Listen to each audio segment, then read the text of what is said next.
Anyway, here is our agenda. And we have a real short video. It's just about 2.5 minutes that I'm going to show you.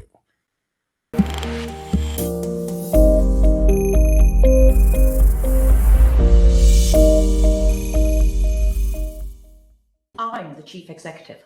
I've worked with my fellow directors to create a brilliant strategy. I will now tell him what to change to make my brilliant strategy work. I'm a manager. She's told me what I need to change to make her brilliant strategy work. I'll now tell him what to do. I'm a member of staff. He's told me I've got to change. I don't know why, so I won't. As chief executive, I decide which way to steer the ship. I then get him to make it happen. As a manager, I work out how best to make change happen. And then I get him to do it. I can't be trusted to think for myself, so he tells me what to do. I just ignore him. As chief executive, I want him to sweep away the old and bring in the new. As a manager, I want him to break old habits. What's wrong with how we've always done things? If it ain't broke, why fix it? As chief executive, I tell him not to let up on performance for a second. Onwards and upwards with every change. She's obsessed with performance. So I tell him it's got to be right first time. If it ain't right first time, he's on me back about performance. So I just go back to how we've always done it, and everyone's happy. As chief executive, I work on a need-to-know basis. When I think he needs to know about a change, I tell him. As a manager, I don't tell him about change till the last possible moment, so he doesn't get worried or annoyed.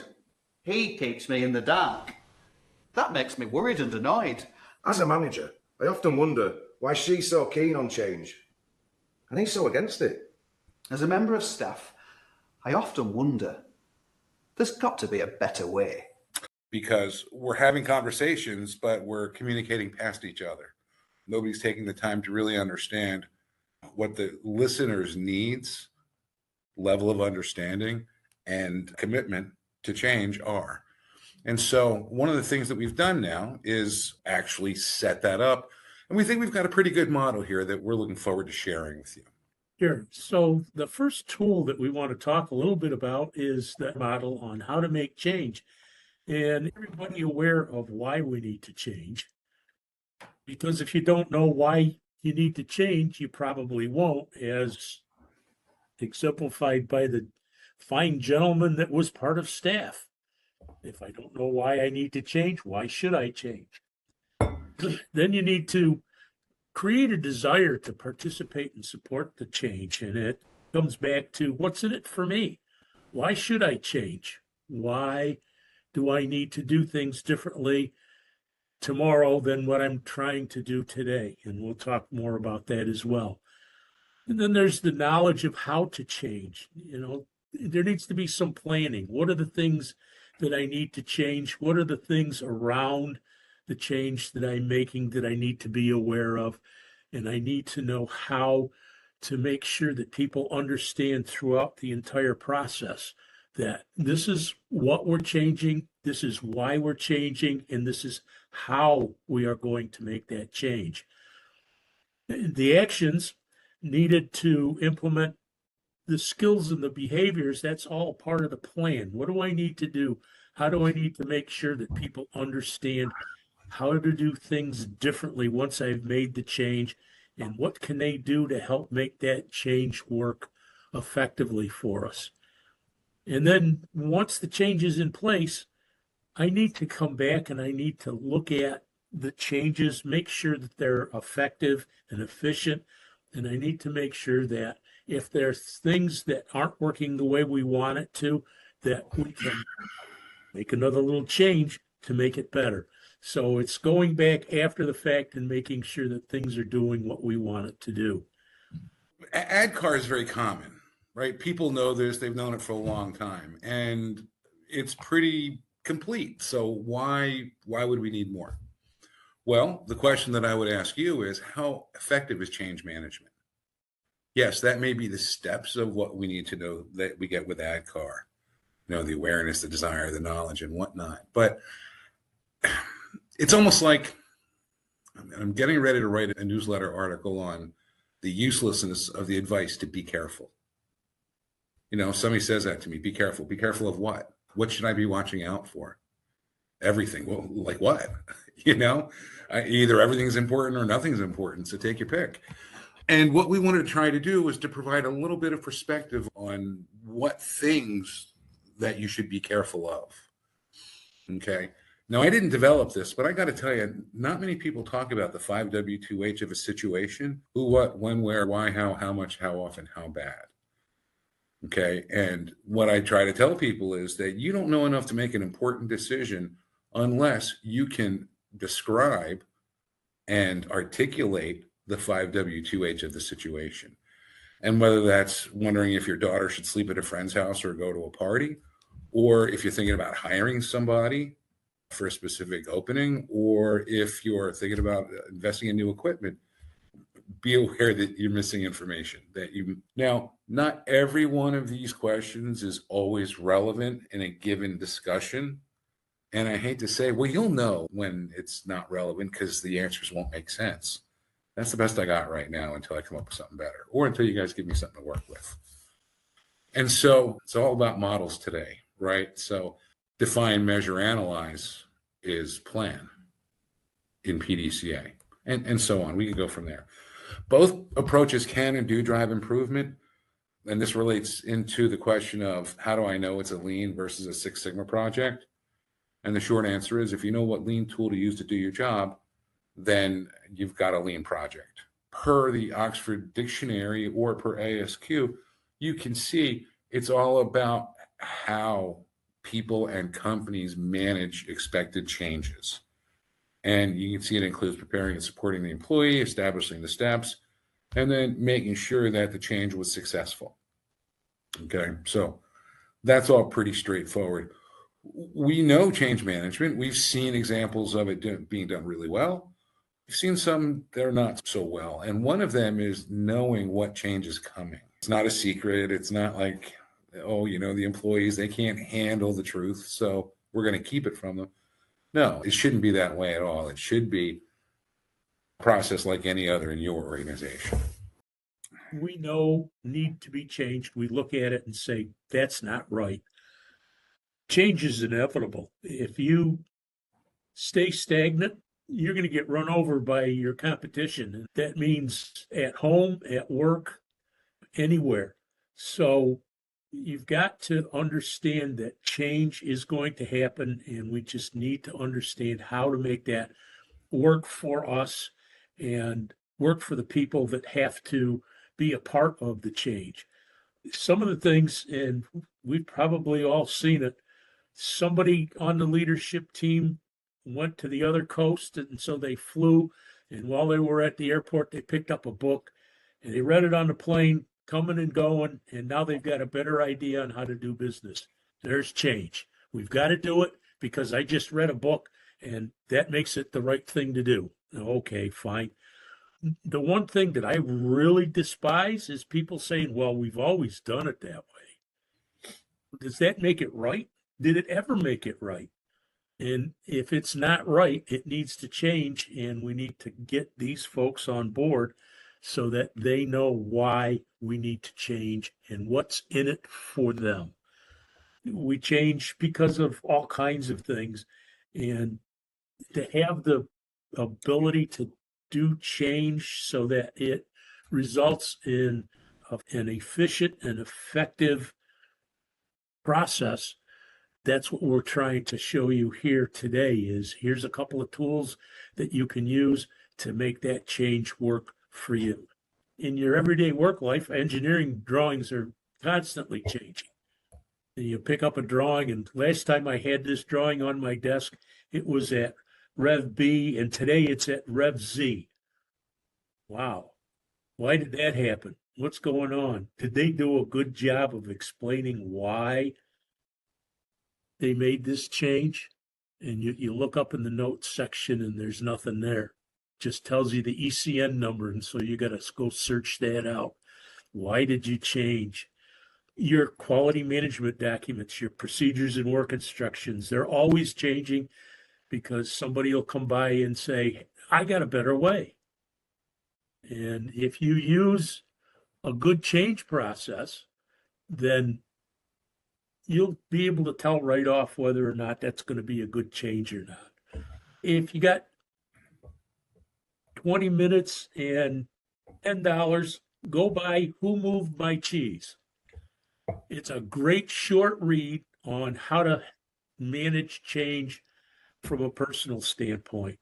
It's a great book, and it will help understand what you need to do to make sure that you follow the ADKAR process, making people understand, getting people involved, making sure that you've got all your steps properly planned and that you can execute so that you get a good change that everybody will buy into. So why are we doing all this stuff? Well, a lot of times we're so busy changing or making the change that we don't realize that we're making changes. They cost money, they take up time, and it confuses people until they get used to the new way of doing things. And are we actually doing a good job with that? And I would say no, probably not. And in part, that's because the people that are responsible for making the change are often too busy trying to get everybody else to buy in to really do an effective job of selling the change, explaining the change. Kind of like Bob mentioned earlier. Yeah, we know there was an engineering change, but why? What's the story behind that? That would probably be helpful information. And that's an example of, why are we doing this?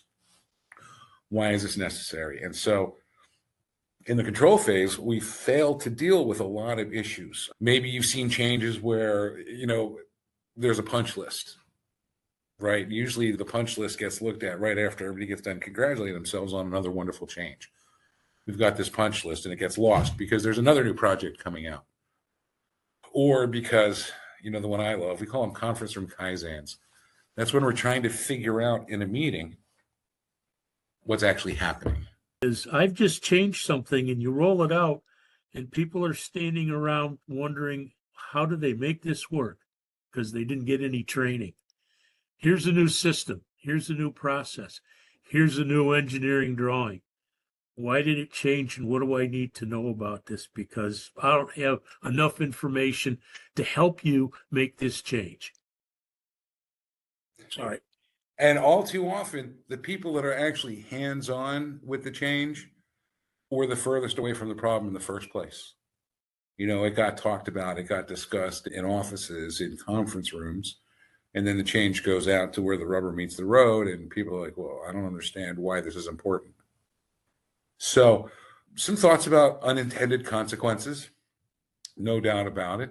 We do need to be aware of that, and that's where you don't want your changes to be necessarily permanent, right? I mean, that's why we're not getting into the better way to change, which is to, pilot the situation, think about it, communicate.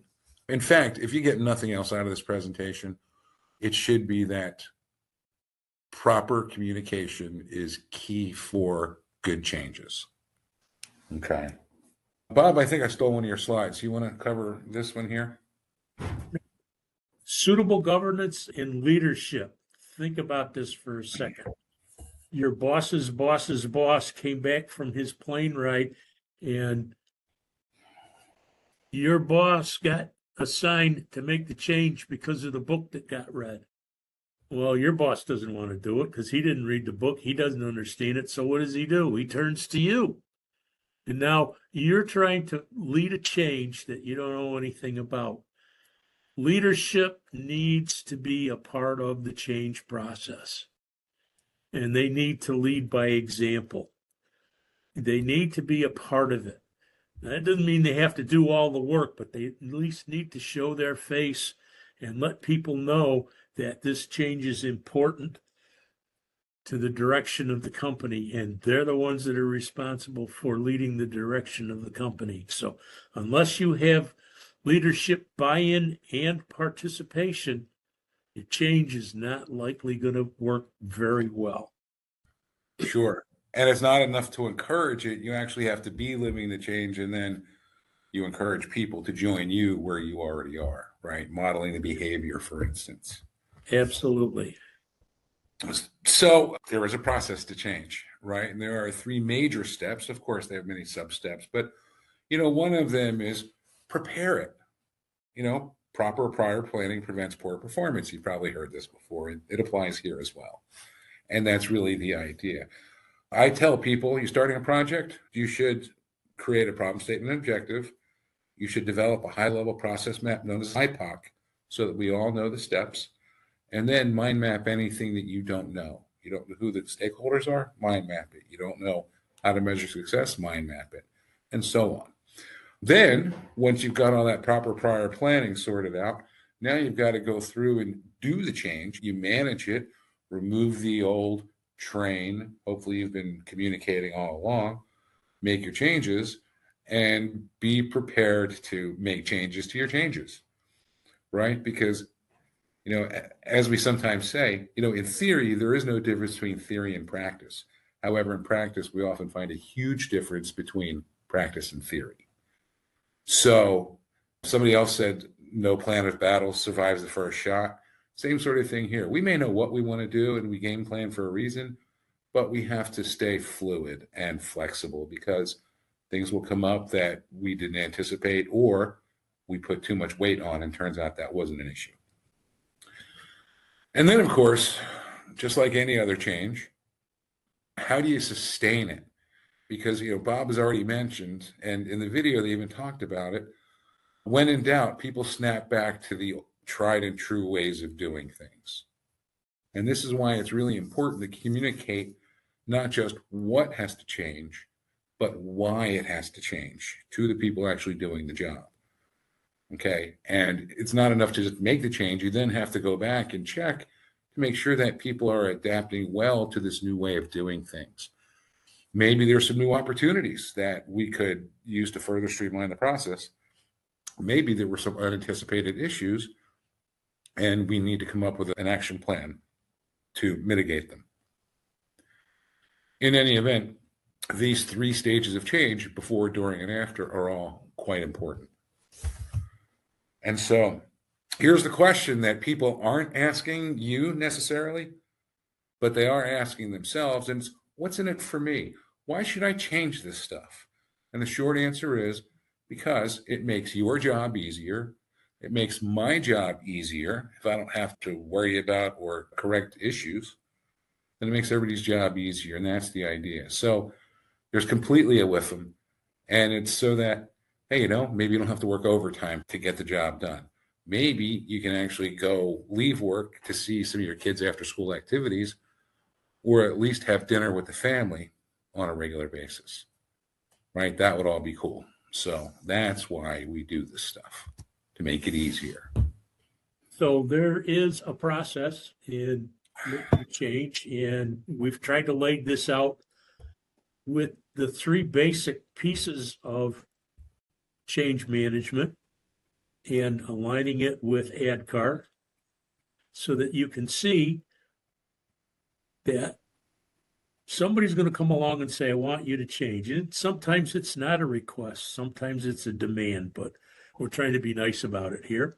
So somebody says, I think we ought to do something differently than what we're doing it now. Okay.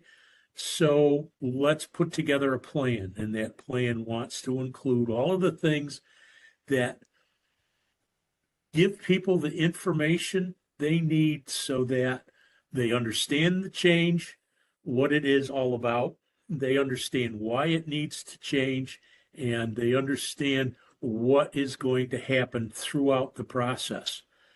Now, any plan that I've ever done needs somebody to approve it, unless I'm the boss, and I haven't been the boss all that many times in my career. So I've got to go up the ladder, and I've got to say, here's my plan. Here's how much it's going to cost. Here's how much time it's going to take.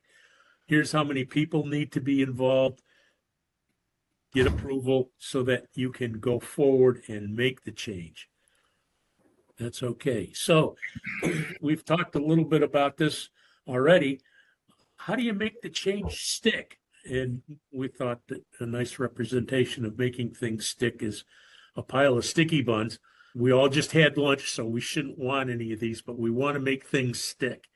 So making things stick is knowing that once I've made the change and I've done it the right way, that change is going to do what I anticipated. And if you remember on one of the previous slides, we talked about part of the planning process is to define what our expectations are. What do we expect to get out of making this change? Make our jobs easier. Make it so that the job doesn't cost quite so much money. Make it so that the job doesn't take quite as much time. All right, so we've got some expectations, and in order for those expectations to be met, we need to make sure that the change sticks. Here's an example. Company says we need a new ERP system. All right. All right. So we've lined up the steps of the ADKAR model and the pieces of the 5W2H so that we can answer all the questions at each one of the steps. All right. So up front, the awareness piece. What? I need a new ERP system. Why? The old one doesn't connect to the required systems. When? We want to do this within 6 months. Where are we going to do it? Well, we're going to choose a primary facility and then we'll roll it out to the rest of the company. Who's going to be involved? All the current users and of the old process and the new process. How much is it going to cost? Well, I know how much the software costs, and I can add up my people and their time, and I can calculate that cost. But there's some other things, and so we're going to defer the cost piece, at least for right now, but we'll get there. And then how often? Well, this is intended to deal with everyday transactions. And I can go through each piece of the ADKAR model and say, I'm answering all of the questions where I need to answer all of the questions as far as who, what, when, where, why, and how much, and how often, or how bad. So if I don't have the answers to all of these things, then I really need to think hard about whether I can move forward or not. If I've got all these answers, then I can start moving forward. And I would keep this someplace where I can keep changing it and keep referring back to it. This is going to be a living document. This should be a part of my plan to make sure that as I'm going through and making the changes, that I know why I'm doing what I'm doing and when I'm supposed to do it. Yeah, I agree with you, Bob. This is a project definition tool. And as such, the drivers of the project should be filled out so that everybody has that shared understanding of what we're doing, why we're doing it, and so on, right? You don't want people to say, well, we pretty well know what's going on. And we pretty well know when there's a custom versus a standard. Because I can tell you, I just had a dozen managers in the room, and they all had slightly different opinions about what's custom, what's standard, and when one becomes the other. Now, I will say, just sort of in general, with this model, with this matrix that you've got here, when you see the how much and it just says cost, generally speaking, that means that there are probably other costs associated with that. We just don't know.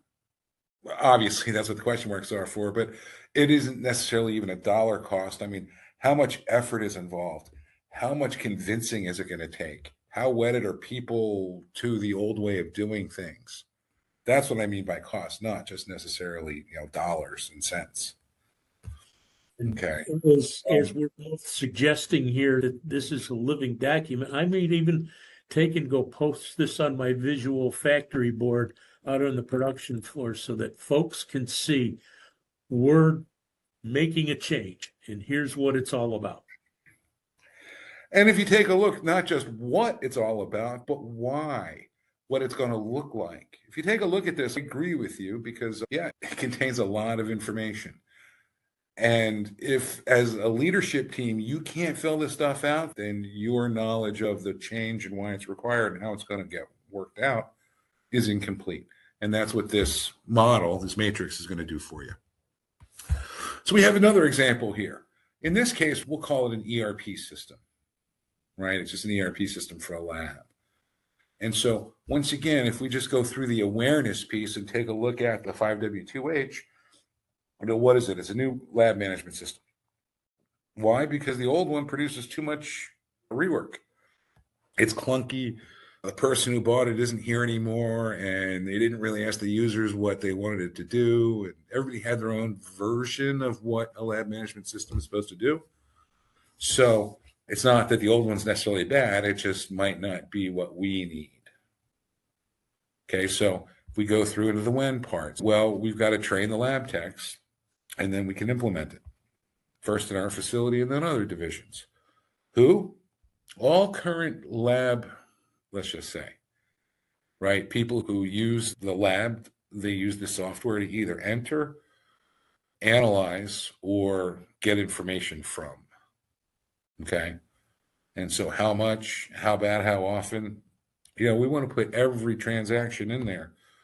So we could go through and maybe even do a mind map of what a good lab management system does.